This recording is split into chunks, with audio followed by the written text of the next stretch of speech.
G'day folks, Puck here and welcome to the Sportscast.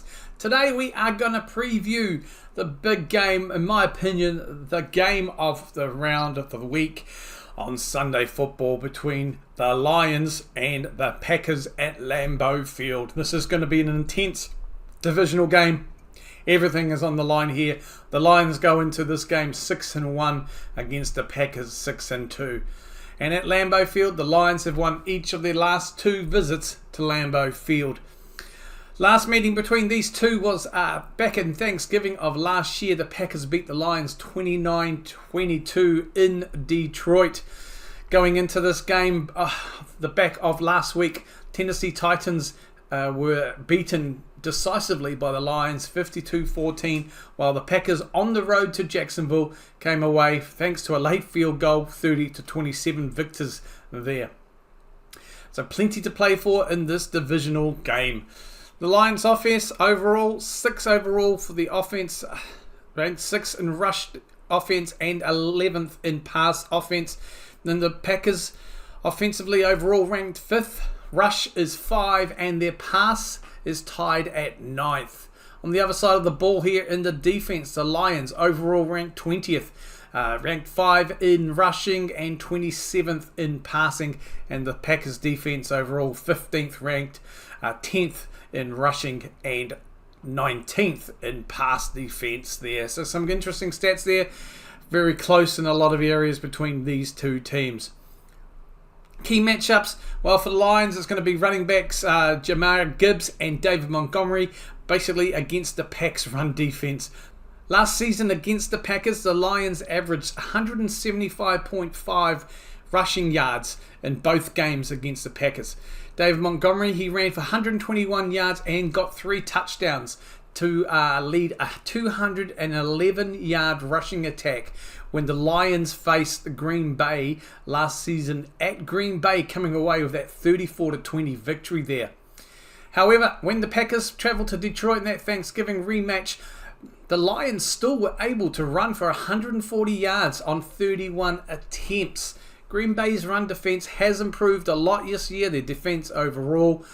Thanks a lot, of course, to the change in coordinator there. But the Packers still have been vulnerable at times, allowing Philadelphia's Saquon Barkley, Jonathan Taylor from the Colts, and Kyron Williams and Houston's Joe Mixon to surpass 100 yards each in the rushing game there. So there's still areas to improve against the rush defense there for our team. Key injuries going to this will kick off with the Lions.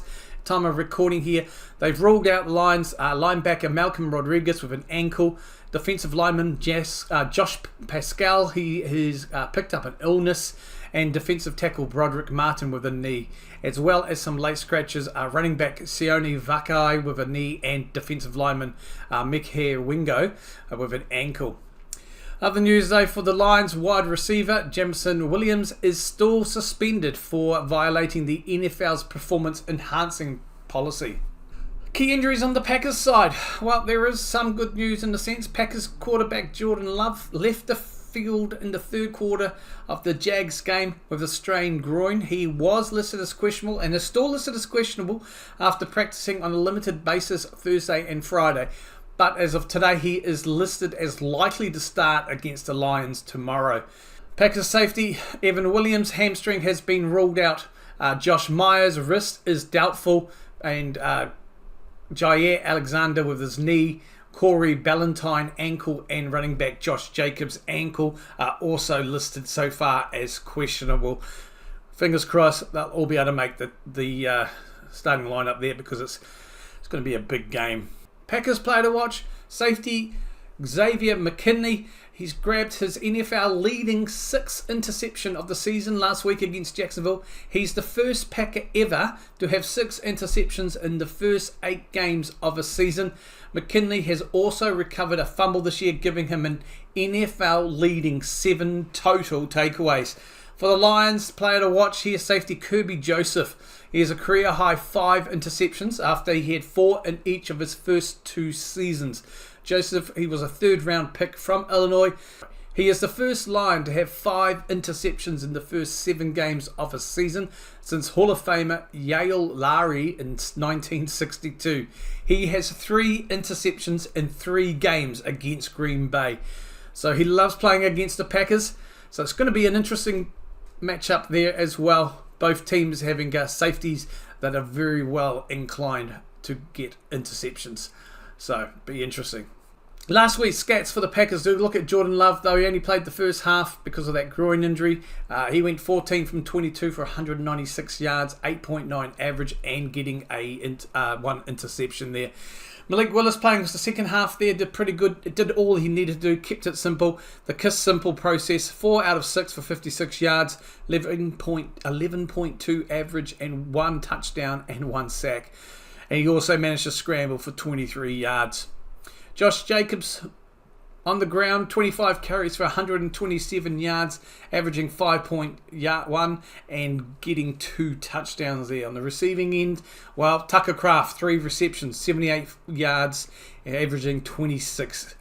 He got 1 touchdown as well, and this was closely followed here by Romeo Dobbs, 3 receptions for 72 yards, averaging 24. On the Lions side of the ball here, Goff last week against the Titans, 12 from 15 for 85 yards, averaging 5.7. Get 3 touchdowns, but he was sacked 4 times. On the rushing side, Gibbs, 11 carries for 127 yards, averaging 11.5 and 1 touchdown. Sam Laporta for the receiving side of here, 6 receptions, 48 yards, averaging 8 yards and 1 touchdown there. So that's a bit of a preview for the game coming up on Sunday. Massive round, massive week. I think to me, again, being a Packers fan especially, this is huge. Got big implications on the division as well. Can the Packers overcome the Lions and take the top of the table here? Or will it be 1-for-1 as these teams seem to go? Time will tell. In the meantime, I am Hakira. Thanks for watching. This is Sportscast. Kia kaha. Go Pack, go.